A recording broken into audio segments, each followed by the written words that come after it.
नमस्कार दोस्तों, आज से हम ज्योग्राफी की क्लास स्टार्ट करेंगे। ज्योग्राफी को दो पार्ट में डिवाइड किया गया है, एक वर्ल्ड ज्योग्राफी, दूसरा इंडियन ज्योग्राफी। एग्ज़ाम के दृष्टिकोण से देखते हैं तो ये सार निकल कर आता है कि इस विषय से मान लीजिएगा कि 10 प्रश्न आए तो उसमें से लगभग 3 से 4 प्रश्न जो है वो वर्ल्ड ज्योग्राफी से और 7 से 6 प्रश्न जो है वो इंडियन ज्योग्राफी से होते हैं।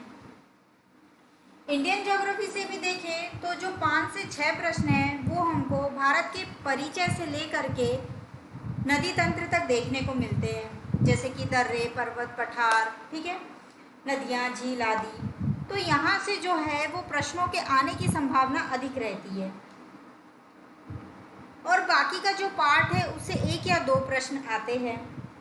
इसलिए हम सबसे पहले एग्ज़ाम के दृष्टि से देखते हैं तो हमको इस भाग का अच्छे से अध्ययन करना पड़ेगा, वो भी हम इसको मैपिंग के माध्यम से समझेंगे। तो इसमें से जो आवश्यक तत्व है उनको हम छोड़ेंगे भी नहीं और जो अनावश्यक तत्व है उनको हम देखेंगे भी नहीं। हम सिर्फ और सिर्फ काम की बात करेंगे और आज का हमारा टॉपिक रहेगा भारत का परिचय। ठीक है, क्लास स्टार्ट करने से पहले अगर आपने चैनल को सब्सक्राइब नहीं किया है तो आप चैनल को सब्सक्राइब कर लें, बेल आइकॉन पर क्लिक कर लें ताकि आने वाले वीडियो को नोटिफिकेशन आपको शो हो जाए। और अगर आपका कोई भी प्रश्न हो तो आप मुझसे कमेंट बॉक्स पर पूछ सकते हैं। तो चलिए हम अपनी आज की क्लास स्टार्ट करते हैं। इसमें देखते हैं ये भारत है। भारत की जो आकृति है वो चतुष्कोणीय है, ये देख सकते हैं आप, ये चारों तरफ भारत चारों तरफ फैला हुआ है, इसकी आकृति चतुष्कोणीय है। इसकी अवस्थिति की बात करते हैं तो ये जो है वो अक्षांशी और देशांतरी दृष्टि से उत्तर पूर्वी गोलार्ध में स्थित है, मतलब अक्षांश की दृष्टि से भी और देशांतर की दृष्टि से भी ये उत्तर पूर्वी गोलार्ध में स्थित है। इसका भौगोलिक क्षेत्रफल देखें तो 32,87,263 वर्ग किलोमीटर है और क्षेत्रफल की दृष्टि से भारत जो है वो विश्व का 7वां बड़ा देश है और विश्व का जो क्षेत्रफल है उसमें भारत के क्षेत्रफल का अंश कितना है, 2.4%। ठीक है, अब हमने अभी देखा कि जो भारत है वो 7वां बड़ा देश है विश्व में क्षेत्रफल की दृष्टि से। तो अब हमको ये भी देखना पड़ेगा कि 6 बड़े देश कौन से हैं। तो ये जो 6 बड़े देश है वो है, सबसे बड़ा है रूस, फिर है कनाडा, फिर है चीन, फिर है अमेरिका, फिर है ब्राज़ील, फिर है ऑस्ट्रेलिया और फिर है भारत। ठीक है, 7वें नंबर पर। अब इसके अक्षांशीय और देशांतरी विस्तार की बात करते हैं तो इसका अक्षांशीय विस्तार है 6 डिग्री 4 से 37 डिग्री 6 उत्तरी अक्षांश, ये 6 डिग्री 4 इधर आएगा। ठीक है, 6 डिग्री 4 से 37 डिग्री 6 उत्तरी अक्षांश, 68 डिग्री 7 पूर्वी देशांतर से 97 डिग्री 25 पूर्वी देशांतर, ये इसका अक्षांशीय विस्तार है।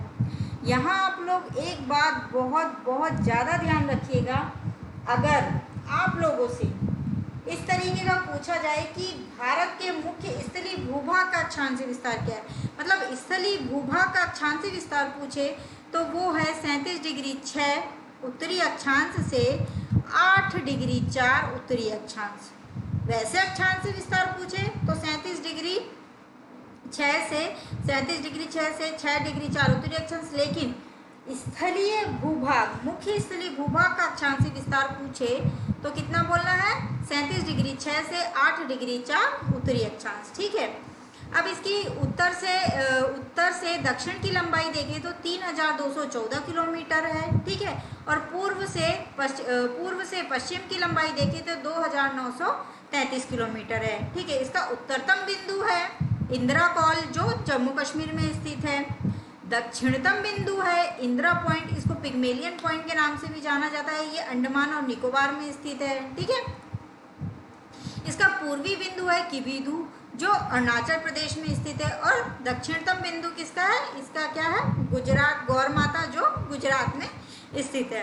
ठीक है, ये हो गया आप लोगों का दक्षिणतम उत्तरतम बिंदु, लेकिन इसका दक्षिण बिंदु बोलेंगे तो वो कन्याकुमारी में स्थित है। दक्षिणतम बोलेंगे तो इंदिरा पॉइंट में, और दक्षिण बिंदु बोलेंगे तो वो कन्याकुमारी में स्थित है। इसकी कुल स्थलीय सीमा की लंबाई कितनी है? तो 15,200 किलोमीटर, मतलब स्थल वाली जो सीमा है उसकी लंबाई है 15,200 किलोमीटर।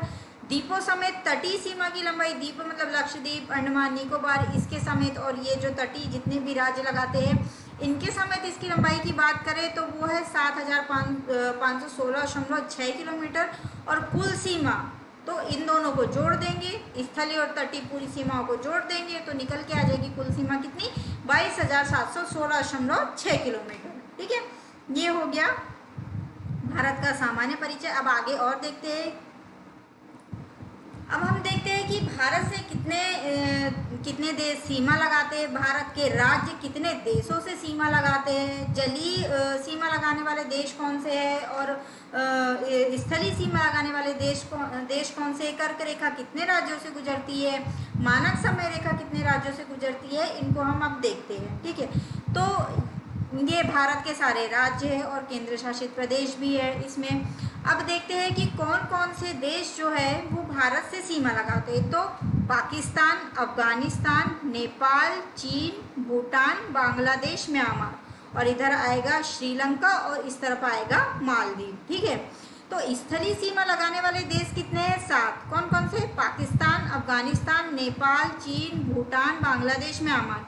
और जलीय सीमा लगाने वाले देश कौन कौन से? श्रीलंका, और इधर आएगा मालदीव। ठीक है, अब देखते हैं कि सबसे ज़्यादा सीमा कौन सा देश लगाता है। तो देखिए, आप यहाँ देखिए, एक मिनट सोचिए कि कौन सबसे ज़्यादा देश सीमा लगा रहा है। आप यहाँ मैप में थोड़ा ध्यान देंगे तो आपको समझ में आएगा।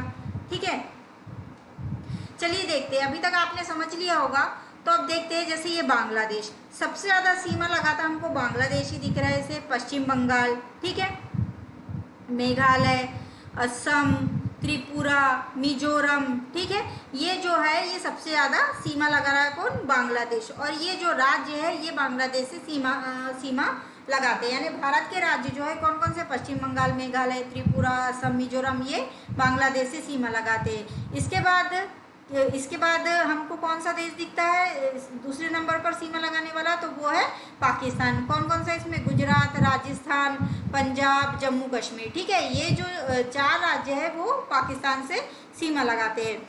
उसके बाद कौन सा है? उसके बाद है चीन। चीन में जम्मू कश्मीर, हिमाचल प्रदेश, उत्तराखंड, सिक्किम, अरुणाचल प्रदेश, ये चीन से सीमा लगा रहे हैं। भूटान से सिक्किम, पश्चिम बंगाल, असम, अरुणाचल प्रदेश, ये भूटान से सीमा लगा रहे हैं। नेपाल से उत्तराखंड, उत्तर प्रदेश, बिहार, सिक्किम, ये नेपाल से सीमा लगा रहे हैं। सबसे कम सीमा कौन सा देश लगाता है?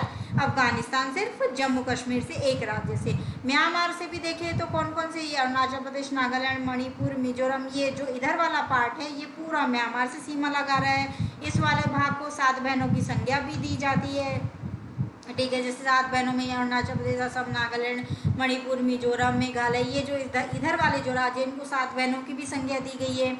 अब हम देखते हैं कर्क रेखा किन किन देशों से होकर गुजरती है, किन किन राज्यों से होकर गुजरती है। तो ये है गुजरात, राजस्थान, मध्य प्रदेश, छत्तीसगढ़, ठीक है, झारखंड, पश्चिम बंगाल, त्रिपुरा, मिजोरम, 8 राज्य ऐसे हैं जिनसे कर्क रेखा गुजरती है। और मानक समय रेखा किन किन राज्यों से गुजरती है देखते हैं। तो उत्तर प्रदेश, छत्तीसगढ़, उड़ीसा, आंध्र प्रदेश, मध्य प्रदेश, ठीक है, ये 5 राज्य ऐसे हैं जिनसे मानक समय रेखा, यानी कर्क रेखा 8 राज्यों से गुजरती है, मानक समय रेखा 5 राज्यों से गुजरती है। और मानक समय रेखा और कर्क रेखा देखिएगा आप मैप में, दोनों एक दूसरे को कहाँ पर काट रही है? तो ये एक दूसरे को छत्तीसगढ़ में काट रही है। ठीक है, अब इसकी तटीय सीमा लगाने वाले राज्य देखें तो कौन कौन से हैं? गुजरात, महाराष्ट्र, गोवा, कर्नाटक, केरल, तमिलनाडु, आंध्र प्रदेश, उड़ीसा, पश्चिम बंगाल, ये जो 9 राज्य है ये तटीय सीमा बनाते हैं। ठीक है, उसके बाद हम देखते हैं कि सबसे ज़्यादा तटीय सीमा कौन सा लगाता है? तो गुजरात। और सबसे कम कौन लगाता है? गोवा। गुजरात के बाद आंध्र प्रदेश का नंबर है, आंध्र प्रदेश के बाद महाराष्ट्र है। ठीक है, ये सारे जो है ये तटीय सीमा लगाते हैं। स्थल रुद्ध कौन कौन से देश है, मतलब जो पूरे तरीके से अंदर ही है भारत के और स्थलों से घिरा हुआ है, तो कौन कौन सा है? हरियाणा, मध्य प्रदेश, छत्तीसगढ़, झारखंड, तेलंगाना, मतलब ये जो है ये भारत के अंदर ही है। इनसे ना कोई तटीय सीमा लगती है, ना ही इनसे कोई अंतर्राष्ट्रीय सीमा लगती है। ये चारों तरफ से स्थल रुद्ध है। ठीक है, ये हो गया। अब और क्या बचा है परिचय के तौर पर, तो लगभग सभी आप इधर देख सकते हैं। ये बंगाल की खाड़ी है, ये अरब सागर है, नीचे हिंद महासागर लगेगा।